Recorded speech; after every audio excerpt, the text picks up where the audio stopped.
Hey guys, this is Braminc for CardRunners.com, bringing you a brand new quickie video.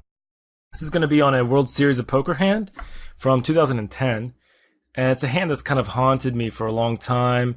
You'll kind of see why as we get into it.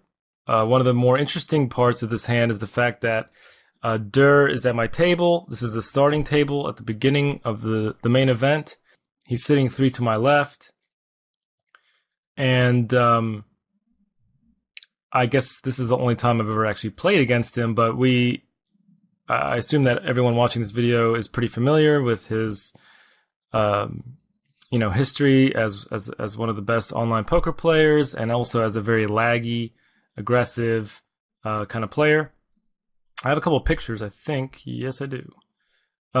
So my family was in town for the main event, taking pictures, embarrassing me on the rail, like yelling my name and stuff, and I was like, "Get out of here, guys. Go away, Mom."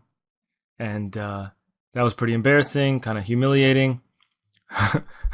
But there was a pretty big rail, which is kind of cool. And the ESPN cameras would stop by every once in a while. And they certainly were here for this hand because it kind of turned into a pretty big pot by the river. And we'll get back into that. We'll get into those details in just a moment when we get into the actual hand. So let's get started. I have 10s under the gun, and I'm raising 3x. We are 300 big blinds deep almost. We start with 30,000 chips in the main event, and big blinds 100, so that's about 300. I've lost a couple chips. I think I just lost a few small pots. This is in the first level of the whole tournament. It's probably about an hour into it. So you can see I only put stack sizes for 4 players. Those are the ones who are going to be involved. These 3 just called pre-flop. And Durrrr, interestingly, for what it's worth, has 22,000. I guess he's been losing a few pots as well. And actually, even more importantly than that, let me go ahead and mention he's been playing something like 70% of hands,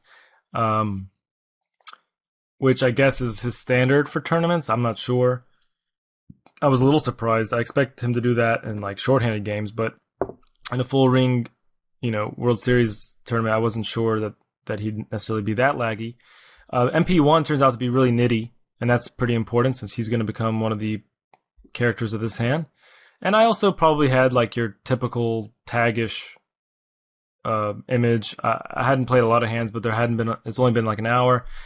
I guess just being a young guy at the table, automatically you look a little bit more like a internet kid than like this guy here sitting in seat 1, if you can kind of see him there. So that's it. That's as much as I can say about the history at the table. I hadn't really played a hand against Durrrr yet. So we get 3 players, 3 callers. So we have 4 to the flop here, multi-way pot. And we actually flop a set, which is pretty awesome, right? Well, yes and no. It's a pretty drawy board. It's a very wet board here with the flat calling ranges that you expect out of players are going to include tons of suited connectors, as well as some bigger aces and kings. So this really hits everyone's range a decent percentage of the time. So that's pretty important because one of the first big decisions I have to make is how much to bet the flop. This is actually one of the decisions I want to spend a little bit of the time on the video on, because I think I made a mistake here. And I think I know why. I think basically I bet like just over half pot. But I think this really deserves a much larger bet. One of the reasons people might underbet here, like half pot or 2/3 pot, is because A, it's just standard. And in high pressure situations especially, it's easy to just play standard poker. It's easy to get confused if you try to get too fancy. And therefore I feel like instead of overthinking it, you just kind of go with your standard. The problem with that is there are unique situations where I think you should be deviating from standard bet sizing. In the last couple of years, as poker theory has evolved and the average poker player skill has gone up, I do see people experimenting with bet sizing way more. But at this point in time, I don't think I was that sophisticated or confident enough to necessarily do what I should do here. And what I should do, I think, is overbet the pot.